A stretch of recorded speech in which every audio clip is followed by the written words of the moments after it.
Agjencitë shqiptare të zbatimit të ligjit janë koordinuar me autoritetet në Europë, Amerikën e Jugut dhe Shtetet e Bashkuara për të ndihmuar në çmontimin e grupeve ndërkombëtare të krimit të organizuar, përgjegjës për trafikun e drogës dhe pastrimin e parave, por nevojiten përpjekje të vazhdueshme për të luftuar ndikimin e grupeve të krimit të organizuar, thuhet në raportin e strategjisë së kontrollit ndërkombëtar të narkotikëve të 2025-s, publikuar nga Shtetet e Bashkuara të Amerikës. Raporti vjen në një kohë kur janë ngritur dyshime nëse SBA vijon ose jo mbështetjen ndaj SPAK-ut, dhe në këtë kuadër duket se shuan dilemat, pasi raporti vlerëson goditjet që SPAK ka bërë në luftën ndaj krimit të organizuar. Në raport lidhur me Shqipërinë, thuhet se krimi organizuar i udhëhequr nga shqiptarët luan një rol të rëndësishëm në furnizimin e tregjeve ndërkombëtare me kanabis, kokainë dhe heroinë. Sipas autoriteteve të ligjzbatimit shqiptar, këto grupe të krimit të organizuar të udhëhequra nga shqiptarët ekspozojnë krime, teknika komunikimi dhe pastrimi parash, gjithnjë më të sofistikuara. Ata operojnë në të gjithë Ballkanin, si dhe në Bashkimin Evropian, Shtetet e Bashkuara, Kanada, Amerikën e Jugut, Mbretërinë e Bashkuar,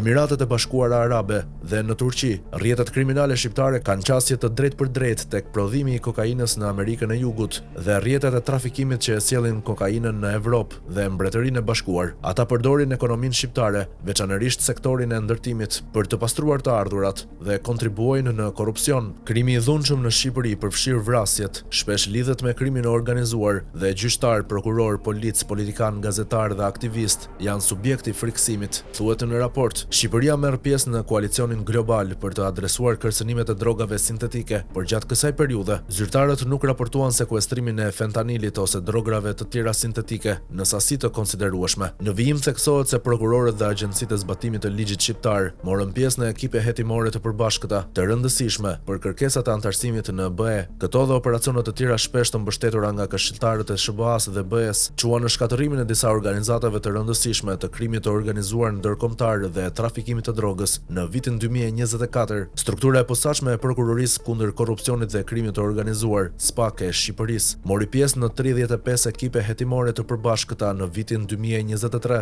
dhe zgjeruan përdorimin e tyre në vitin 2024.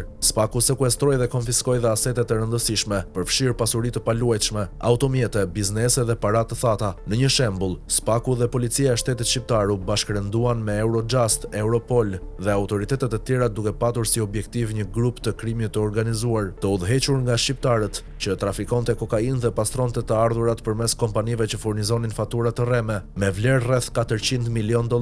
Operacioni çoi në 66 arrestime dhe sekuestrimin e 360 kilogramëve kokainë, $4.3 milion para të thata dhe arma asete të tjera me vlerë $65 milion, thekson raporti.